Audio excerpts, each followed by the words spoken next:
Viewers, welcome to ட்ரெண்டிவியரா costume. So இன்றைக்கி Sunday ஸ்பெஷலாக நம்ம வந்து ஆக்ட்ரஸ்க்கு பண்ண காஸ்டியூம் பார்க்கலாம். vj.deepika அப்படிங்கிற ஆக்ட்ரஸ்க்கு நம்ம ஒரு பியூட்டிஃபுல்லான கட்டானா பீட் ஒர்க்கில் ஃப்ளவர் டிசைன் வச்சு ஒரு ப்ளவுஸ் கம்ப்ளீட் பண்ணியிருக்கோம். ஸோ அதுதான் இன்றைக்கான வீடியோ. ஸோ ஸ்லீவோட பார்டரில் 4 ஃப்ளவர்ஸ் இருக்கிற மாதிரி நான் வரைஞ்சிருக்கேங்க. இதுக்கு நார்மல் நீடில் பைப்பிங் த்ரெட்டை எடுத்திருக்கேன். நார்மல் நீடில் நம்ம எப்படி த்ரெட்டு போட்டு எடுப்போமோ அதே மாதிரி பைப்பிங் த்ரெட்டு போட்டு எடுத்திருக்கேன். ஸோ இதை வந்து இந்த பெட்டலில் இப்படி ஹரிசாண்டலாக ஸ்டிச்சஸ் கொடுத்துக்கோங்க. ஒவ்வொரு பெட்டலுக்குமே ஸ்டிச்சஸ் இப்படி ஹரிசாண்டலாக இருக்கிற மாதிரி பார்த்துக்கோங்க. பெட்டலோட ஒரு சைட்ல இருந்து நீடில் வெளியே எடுத்து இன்னொரு சைடில் இப்படி நீடில் இறக்குறேன். கொஞ்சம் கஷ்டமாக இருக்குங்க. ஸோ கிளாத் எல்லாம் நிறைய தடவை லூஸ் ஆகிற மாதிரி இருக்கும். அப்பப்போ டைட் பண்ணிக்கோங்க. நான் ஃப்ரேமில் தான் ஒர்க் பண்ணுறேன், ஓகேங்களா? இப்போது பேக் சைட் நாட் போட்டு எடுத்துக்கோங்க. இங்கே வயலட் கலரில் சில்க் த்ரெட் எடுத்து இங்கே ஒரு ஸ்டிச் பண்ணுறேன். இந்த த்ரெட் அப்படியே பேக் சைட் கொண்டு போய் ஒரு லாக் ஸ்டிச், எகெயின் ஃப்ரண்ட் சைடுக்கு இப்படி கொண்டு வந்து ஒரு lock stitch, again back side கொண்டு போய்க்கோங்க, ஒரு லாக் ஸ்டிச் கொடுங்க, எகெயின் ஃப்ரண்ட் சைடுக்கு கொண்டு வந்துருங்க, ஒரு லாக் ஸ்டிச். ஸோ இந்த மாதிரி ப்ராசஸ் வந்து இந்த ஒரு பெட்டலுக்குள்ளே மட்டும் இருக்கணுங்க. அவுட்லைனை தாண்டி போயிடக்கூடாது. காரணம் என்னென்னா, இந்த பெட்டலுக்கு உள் பக்கமும் வெளிப்பக்கமும் சின்னதாக ஒரு பெட்டலும் பெருசாக பெட்டலும் இருக்குது. ஸோ ஸ்டிச்சஸ் வந்து இந்த பெட்டலை தாண்டி போயிருச்சுன்னா அந்த சின்ன பெட்டலையும் பெரிய பெட்டலுக்கும் நம்ம டிசைன் பண்ணுறதுக்கு ரொம்ப கஷ்டமாக போயிடும், ஓகேங்களா? ஸோ இந்த பர்டிகுலர் பிளேஸ்க்குள்ளே மட்டும் இப்படி டபுள் சைடில் லாக் ஸ்டிச் பண்ணுங்க. மேலே ஒரு லாக் ஸ்டிச் பண்ணி த்ரெட்டை எடுத்து கீழே ஒரு லாக் ஸ்டிச் கொடுக்குறேன். திருப்பி மேலே போகிறேன், ஒரு லாக் ஸ்டிச் கொடுக்குறேன். திருப்பி த்ரெட்டை கீழே எடுத்து ஒரு லாக் ஸ்டிச் பண்ணாமல் இங்கே ஒரு நாட் போடுறேன். Okay, done. இதே மாதிரி எல்லா ரோப்பும் நம்ம ஃபிக்ஸ் பண்ணியிருந்தோம் இல்லைங்களா, அந்த இடத்துல டபுள் சைட் லாக் ஸ்டிச் கொடுத்து கம்ப்ளீட் பண்ணிடுங்க. இப்போ கோல்டன் கலர் ஜரி த்ரெட் எடுத்துருக்கேங்க. இதை வந்து எல்லாத்துக்குமே அவுட்லைனில் செயின் ஸ்டிச் கொடுத்துடலாம். ஃபஸ்ட்டு சென்டரில் இப்படி கொடுக்குறேன்னா, அதுக்கப்புறம் அதே golden colour chain stitch use பண்ணி சின்னதாக பெட்டல் இருந்துச்சுன்னு சொல்லியிருந்தேன் இல்லைங்களா, அந்த பெட்டலோட அவுட்லைனை இப்படி நான் ஃபார்ம் பண்ணுறேன். இப்போது பெருசாக நம்ம வந்து சில்க் த்ரெட்டில் பெட்டல் போட்டிருந்தோம் இல்லைங்களா, அதுக்கும் அவுட்லைனில் இப்படி கொடுக்கும்போது ஃபினிஷிங் நீட்டாக கிடைக்கும் நமக்கு. தென் இதுக்கு அவுட்லைனில் இருக்கிறதுக்கும் செயின் ஸ்டிச் கொடுத்து கம்ப்ளீட் பண்ணுங்கள். இப்போது பெரிய பெட்டல் இருக்குது இல்லைங்களா, அந்த இதுக்கு இப்படி பைப்பிங் த்ரெட் இருக்குது இல்லைங்களா, இந்த பைப்பிங் த்ரெட் தான் ஃபஸ்ட்டு நான் நீடில் போட்டு எடுத்திருந்தேன். அதே பைப்பிங் த்ரெட்டு தான் இப்படி நீடில் வேர்ட்டிக்கலாக ஒரு ஸ்டிச் கொடுக்குறேன். இங்கேருந்து நீடில் வெளியே எடுத்து ஹரிசாண்டலாக அகெயின் ஒரு ஸ்டிச் பண்ணுறேன். பிகாஸ் இந்த இடத்துல கட்டானா பீடில் லோட் ஒர்க் பண்ண போகிறேங்க. லோடு இன்னும் கொஞ்சம் எம்போஸ்டாக இருக்கணும். அதுக்காக 2 லோடை ஒரே இடத்துல வைக்க முடியாது. ஸோ இப்படி ப்ளஸ் சிம்பிள் மாதிரி கொடுத்துட்டிங்கன்னா அந்த பைப்பிங் த்ரெட்டும் ரொம்ப ஸ்ட்ராங்காக இருந்துக்கும் அந்த இடத்துல. இப்போ பேக் சைட் ரொட்டேட் பண்ணி normal needle piping thread work முடிஞ்ச உடனே இப்படி தாங்க நாட் போடணும். லூப் வரும் இல்லைங்களா, அந்த லூப்பில் இப்படி வந்து நாட் போட்டு சிசர் யூஸ் பண்ணி கட் பண்ணிடுங்க. இப்போ 3 இல்லைன்னா 4 கட்டானா பீட் எடுத்துக்கோங்க. இங்கே ஒரு ஸ்டிச் பண்ணி லாக் ஸ்டிச் கொடுத்து ரிவர்ஸ் போய் ஒரு லாக் ஸ்டிச் கொடுத்துட்டு நீடில் வெளியே எடுத்து கட்டானா பீடை ப்ளேஸ் பண்ணுங்கள்.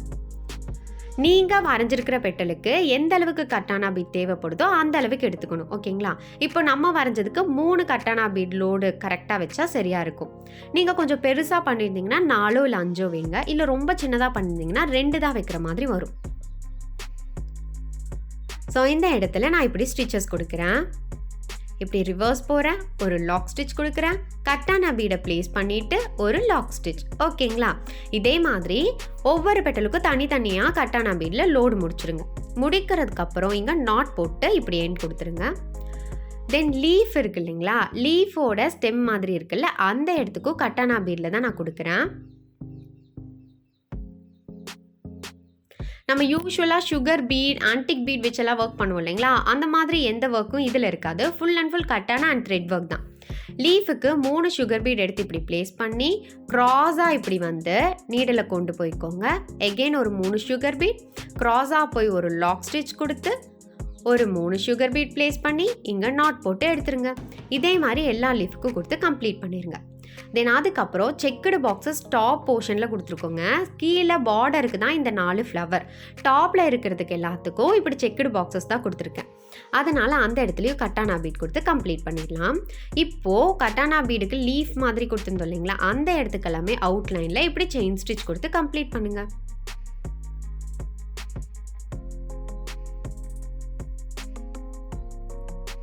இப்போது ஃப்ளவருக்கு இடையில கொஞ்சம் கேப்பாக இருந்துச்சுங்க. அந்த கேப்ல எல்லாம் கட்டான பீடை ரேண்டமைஸ் பொசிஷனில் ஃபிக்ஸ் பண்ணுறேன். இப்போ நல்லா பார்த்துக்கோங்க.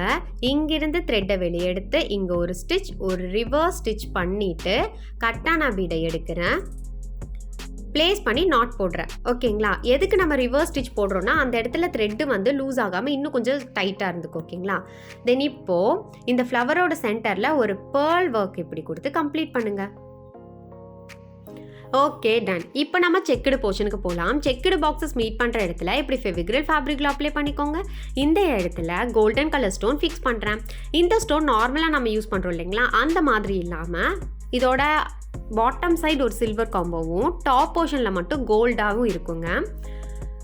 ஸோ இந்த ஸ்டோனை தான் இப்படி நான் கொடுத்து கம்ப்ளீட் பண்ணுறேன். ஸோ இது ஃபுல்லாக கம்ப்ளீட் பண்ணோன்னா இதுதான் ஸ்லீவ் டிசைன். இந்த ஸ்லீவ் வந்து நார்மலாக யூஸ்வலாக நம்ம சுகர் பீட், ஆன்டிக் பீட் அந்த காம்போவாக இல்லாமல் ஃபுல்லாக கட்டான பீடோட ஃபினிஷிங்கில் தாங்க இருக்கும். இது வந்து க்ராப் டாப். ஸோ இந்த டாப்போட ஃப்ரண்ட் போர்ஷன் இது, தென் 2 ஸ்லீவ் வந்து நம்ம இப்படி கொடுத்து தான் கம்ப்ளீட் பண்ணியிருக்கோம். ஸோ இது வந்து நம்ம வியர் பண்ணும்போது ஃபுல்லாகவே ஒரு கோல்டு ஃபினிஷிங்கில் இருக்குங்க. ஸோ இதோட skirt of white with violet காம்போவில் இருக்கிற ஒரு சாரியை தான் நம்ம ஸ்கர்ட்டாக கன்வெர்ட் பண்ணியிருக்கோம்.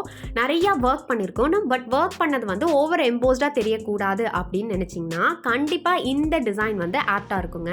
ஸோ இந்த டிசைனோட ஃபைனல் லுக் இதோ உங்களின் பார்வைக்கு.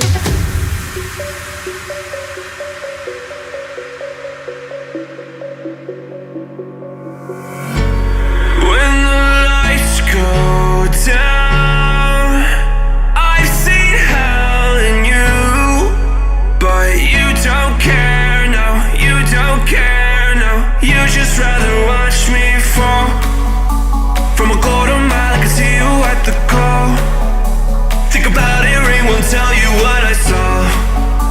When you break it off, you'll see who had it all. You had it